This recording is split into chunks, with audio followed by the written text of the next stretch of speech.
kita susah, kita mengalami banyak tantangan, kesulitan kehidupan, tidak usah bimbang dan ragu. Toh dunia ini kita akan tinggalkan. Alkitab berkata, Yohanes 16 ayat yang ke-33, kamu banyak mengalami penderitaan aniaya dalam dunia ini, tapi jangan takut, aku telah mengalahkannya. Allah tidak saja berpikir tentang kecukupan dan kebutuhan kita dalam dunia, tapi Allah berpikir bagaimana kita dari dunia ini akan ditempatkan ke dalam rumah Bapa itu. Itu yang Allah pikirkan, sehingga Allah mau supaya kita tetap walaupun menghadapi banyak kesulitan kesukaran hidup, tapi kita tetap memelihara damai sejahtera yang ada dalam diri kita. Karena itu pesan Tuhan Yesus, aku pergi, tapi aku akan mengirimkan kepadamu satu roh damai sejahtera sukacita. Dia tidak akan meninggalkan engkau.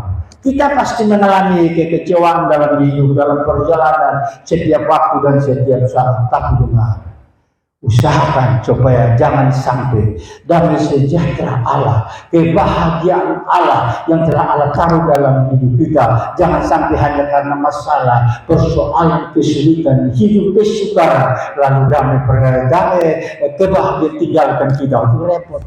Kita usahakan damai sejahtera. Makanya kemana-mana kita ketemu satu anak Tuhan dengan yang lain, kita akan berkata shalom, sehat, bahagia, sukacita. Kenapa?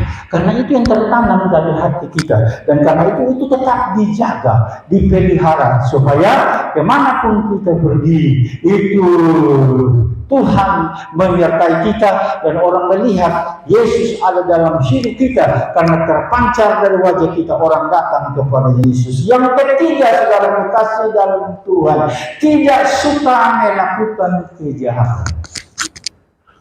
Kita tahu kejahatan. Apapun yang kita lakukan di luar firman Tuhan yang mengakibatkan kesalahan itu sebuah kejahatan. Dan Allah berkata, jangan kita terlibat dalam kejahatan. Amsal 11 ayat yang ke-19 di situ, siapa berpegang pada kebenaran yang sejati menuju hidup, tetapi siapa yang mengejar kejahatan akan menuju kematian. Siapa yang mengejar kebaikan akan hidup jalan lurus. Siapa yang mengejar kejahatan akan hidup menuju kepada kematian. Saya percaya kita semua kan tidak menginginkan untuk hidup dalam kejahatan. Kejahatan ada banyak macam kejahatan, tapi kita bicara secara umum kejahatan, ya.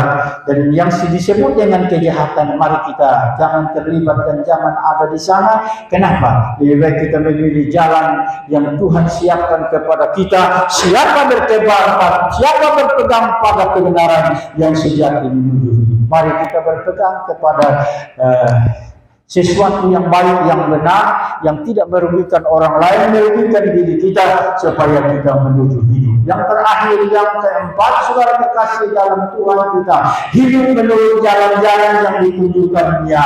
Jadi kita lebih bagus hidup menurut jalan-jalan yang Tuhan tunjukkan kepada kita.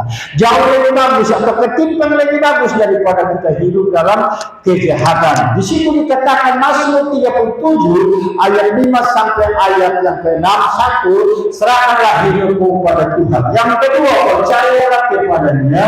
Yang ketiga, Ia akan bertindak. Dan yang keempat, Ia akan memunculkan kebenaranmu seperti terang dan hakmu seperti siang. Mari kita memilih hidup menyenangkan hati Tuhan. Katakan amin.